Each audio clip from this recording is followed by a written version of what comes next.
اللهم صل وسلم وبارك على سيدنا محمد وعلى اله واصحابه اجمعين. ازيكم يا حبايبي؟ عاملين ايه؟ يا رب تكونوا بخير وسعاده.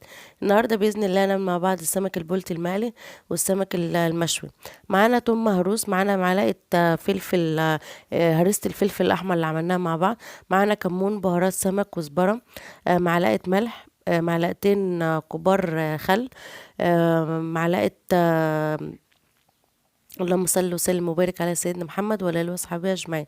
معانا ليمونه، وهنقلب، ودي هتبقى تحقيق السمك ان شاء الله باذن الله.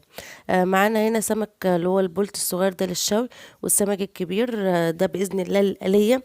انا فتحته من ظهره، ما فتحتوش من بطنه، كده بحس اللي هو ايه اللحم يعني بيدي قرمشه وبيبقى حلو كده. معانا هنا البصلايه، هنعمل رز بالبصل بتاع السمك. قطعت البصلاية عادي وبشوحها، وحطيت معاها ربع معلقة سكر، بس يدي تسكيرة كده للبصل، بيدي طعم. وبعد كده نحط معلقة كبيرة من تحقيقة السمك، من التوم ده مبهر، بيبقى كويس، بيدي طعم بردك، ده بيزيد من نكهة الرز. كده احنا شوحناهم مع بعض، وبعد كده هنحط الرز ونشوحه شوية، ونحط له مية. انا سخنت له ميه وحطيت له ميه على طول، وحيات السمك وسبته يتبل شويه، وقليته.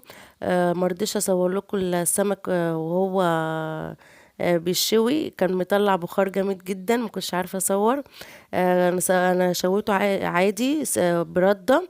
وبعد كده حطيته في الطبق وعملت له التتبيله بتاعته، من تتبيله السمك المقلي، وزودتها شويه ميه وحطيتها على الوش زي ما انتم شايفين. يا رب يكون الفيديو عجبكم، يا رب يكون الفيديو عجبكم، والسلام عليكم ورحمة الله وبركاته، واشوفكم الفيديو الجاي.